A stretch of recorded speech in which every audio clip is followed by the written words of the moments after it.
Wall Street termine proche de l'équilibre malgré l'entrée en vigueur des coupes budgétaires vendredi. Barack Obama a donc ordonné vendredi le gel de 85 milliards de dollars de fonds publics pour les 7 prochains mois. Conséquence donc de l'échec d'un accord entre républicains et démocrates sur la façon de réduire le déficit.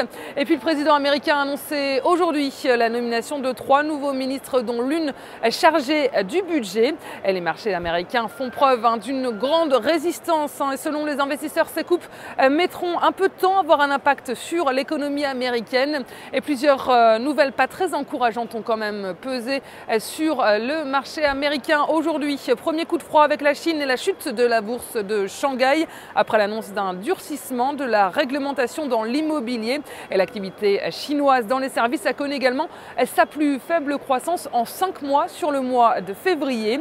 Et puis les investisseurs américains suivent toujours pas à pas la crise en Europe. Ils surveillaient aujourd'hui la réunion mensuelle de l'Eurogroupe à Bruxelles qui devait se pencher sur l'impasse politique en Italie et sur le cas de la Chypre au bord de la faillite.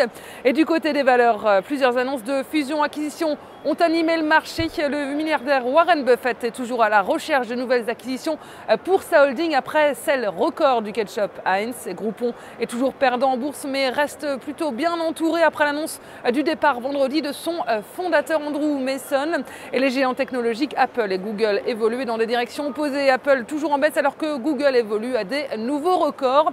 Et enfin un tour du côté des devises. L'euro se stabilise face au dollar à 1,3020 $. La monnaie unique reste sous pression après des indicateurs européens décevants la semaine dernière et une situation politique en Italie toujours incertaine.